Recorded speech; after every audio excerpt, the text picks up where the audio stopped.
سلام بیننده های عزیز، در امروزنه برنامه از ما خوش آمدین. امروزنه برنامه از ما آشک پخته کدایه تا آخر برنامه قنجگی از ما باشید.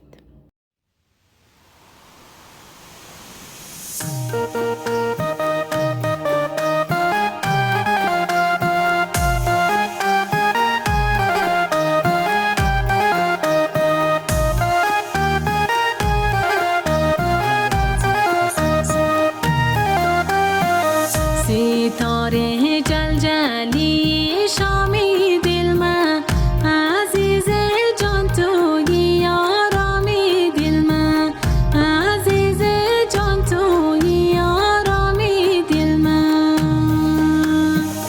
تو بگپ و سخن از دل مفامی، گپی نگفته و پیغامی دل من، گپی نگفته و پیغامی دل من.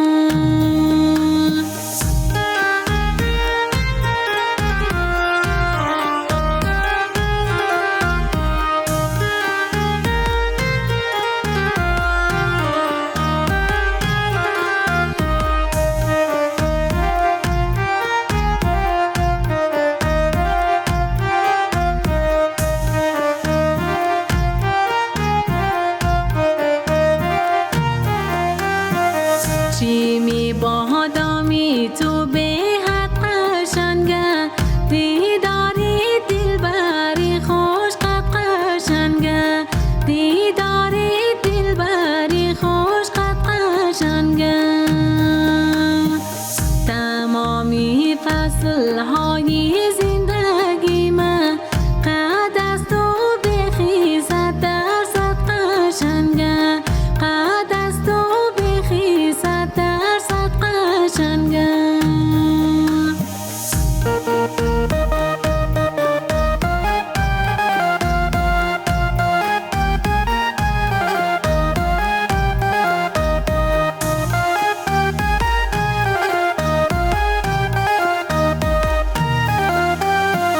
قد از تو زندگی عالی موشونه، پر از احساسی خوشحالی موشونه، پر از احساسی خوشحالی موشونه.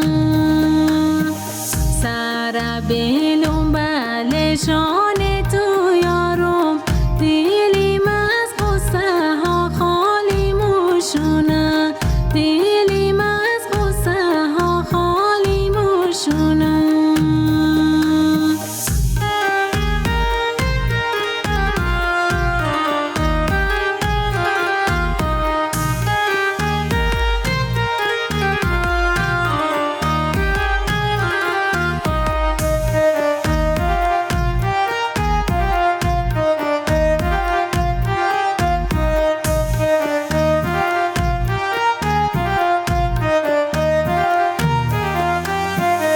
شده مست و خماری هر دو چیم تو، خیرامیده بیا یک بار سونیم تو، خیرامیده بیا یک بار سونیم تو.